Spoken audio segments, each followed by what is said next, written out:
यहाँ के रहने वाले हैं जो अच्छे दिनों के इंतजार में 70 साल गुजार दिए, लेकिन इस पंचायत में अच्छे दिन नहीं आ पाए क्योंकि पंचायती राज 2000 से चालू हुआ था बिहार में। इनके बाद भी पंचायती राज के बाद भी गांव का विकास नहीं हो पाया। तो समझ सकते हैं कि 70 साल बाद भी आज गांव का वही हाल है जो 70 साल पहले था। और यहाँ अगर किसी भी व्यक्ति आवाज़ उठाता है तो उसके आवाज़ को दबाने की कोशिश किया जाता है। और यही रहा पंचायती राज में, तो वो दिन दूर नहीं है जो दबंगगिरी खुलेआम तौर पे देखने को मिलेगा, क्योंकि हर पंचायत में दादागिरी और गुंडागर्दी आम तौर पे देखने को मिल रहा है। लूट खसोट वाला योजना बना दिया नल जल, और नल जल योजना के हिसाब से देखा जाए तो कोई ऐसा योजना नहीं है जिसमें 20 लाख 25 लाख और 30 लाख का योजना नहीं दिया गया। तो समझ सकते हैं कि 10 लाख 20 लाख का योजना को भी लूट करके खा गए हैं, लेकिन यहाँ पर पीसीसी योजना नहीं हो पाया। एक चीज़ और दिखा दूँ मैं आपको, ये माल्हा टोल के 11 नंबर वार्ड है और यहाँ पर पूरी तरह से जल जमाव हो जाता है, जिनके कारण बहुत सारे लोगों को बीमारी का सामना करना पड़ता है, बीमार पड़ते हैं। लेकिन इन लोगों को देखने के लिए और इस वार्ड पे ध्यान देने के लिए कोई भी प्रशासन नहीं आते हैं। जो जिम्मेदार है ब्लॉक के अधिकारी है वो भी नहीं चेक करने आते हैं कि आखिर इस पंचायत में क्यों नहीं पीसीसी योजना हो पाया, नल जल योजना क्यों नहीं कंप्लीट होया। क्योंकि अगर वो आते तो आज ये दिन नहीं रहता, क्योंकि हर जगह की बात किया जाए तो हर जगह पीसीसी योजना में गड़बड़ी देखने को मिला, नल जल योजना में गड़बड़ी देखने को मिला है। और अधिकारी जेब भर लेते अपना खामोश रहते हैं, जिनका परिणाम आज साफ तौर पर देखने को मिल रहा है। क्योंकि अधिकारी की बात किया जाए तो इन लोगों को वेरिफिकेशन करने के लिए, जाँच करने के लिए रखे हैं, लेकिन ये लोग जाँच करने नहीं आते भी हैं तो जेब कर चले जाते हैं। और इसका नतीजा आम जनता भुगत रहा है। जो जनता सत्ता में लाता है सत्ताधारी लोगों को, वो भुगत रहा है।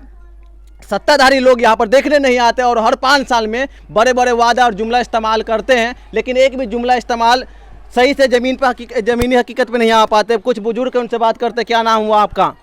क्या नाम है? डर लग रहा है क्या? बोलिए ना, क्या डर लग रहा है? देश आजाद हो गया, आप लोग आजाद नहीं हो पाए क्या? ये लोकतंत्र है, किसी के बाप का गुलामी वाला देश नहीं है। नहीं बोलिएगा। अच्छा कोई बात नहीं है, कुछ लोग हैं जो डर रहे हैं क्योंकि देश आजाद होने के बाद भी यहाँ आज भी लोग डरे हुए हैं। क्या नाम हुआ चाचा आपका? सफीक नाम है। सफीक जी, ये बताइए ये पीसीसी योजना काहे नहीं हो पाया? और मुखिया के अथी से नहीं हो पाया है। नहीं हो पाया है। मुखिया क्या बोलता है? मुखिया कुछ सुनबे न करता तो बोले क्या? वोट नहीं दिए थे आप लोग?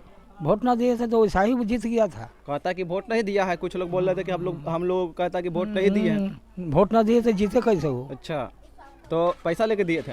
नहीं। हाँ, किसी का पैसा को चाय नहीं पिए हैं, पैसा लेके नहीं दिए थे? नहीं। तभी काहे विकास नहीं हो पाया? नहीं पता से वो अब वो न समझे। यहाँ पर एक चीज़ और देखना पड़ेगा कि बहुत जगह पंचायत में कहता है कि पैसे दे करके वोट देते हैं, जिनके कारण विकास नहीं हो पाता है। क्या नाम हुआ सर आपका? मेरा नाम मोहम्मद नियाज अहमद है। नियाज जी, ये बताइए कि आपके पंचायत में और आपके वार्ड में बीते 5 साल में कितना विकास का दरिया बहा है? वो बताने की ज़रूरत ही नहीं, वो तो आपने खुद देख करके मुआयना किया और देखे भी हैं कि क्या विकास होना चाहिए क्या नहीं होना चाहिए, वो तो आपको मालूम है और आपने देखा भी है।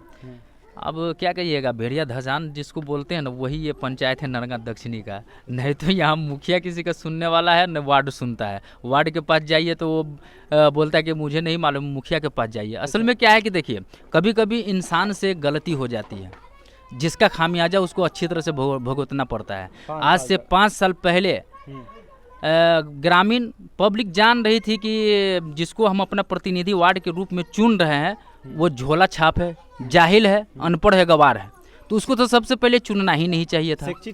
शिक्षित नहीं, अनशिक्षित है, साइन भी नहीं करने आता, शायद अंगूठा छाप है, फिंगर लगाता है। खैर उसी का आज खामियाजा हम लोगों को भुगतना पड़ रहा है। खैर इंशाल्लाह आने वाले जो 5 साल होंगे उसमें अब सभी लोग सतर्क हो गए। हमारे जो ग्रामीण है वार्ड नंबर 11 के, वो सभी लोग सतर्क हो चुके हैं। इंशाल्लाह इमरते जो कैंडिडेट को जो प्रतिनिधि आएगा वो पढ़ा लिखा रहेगा। आपके बारे में भी सुन रहे हैं कि चुनाव लड़ने जा रहे हैं। जी, मैं इरादा बनाया हूँ, वैसे इरादा मेरा नहीं था, मगर अल्लाह का फजल है कि मैं एक तालीम याफ्ता हूँ। बिहार से पढ़ाई शुरू किया, केरला में जाकर अपनी एजुकेशन को कंप्लीट किया है। और जब मैं देखा तो देख रहा हूँ कि गवर्नमेंट की तरफ से सारी फैसिलिटीज़ मिल रही है पब्लिक को, जो होनी चाहिए। गवर्नमेंट की कोई कमी नहीं है, उसकी कोई गलती नहीं है, उसने देता है। मगर जो काम कराने वाले, जिसको प्रतिनिधिता के जिसको मिलती है, हाथ में जिसको पावर आता है, वो लोग की कमी है।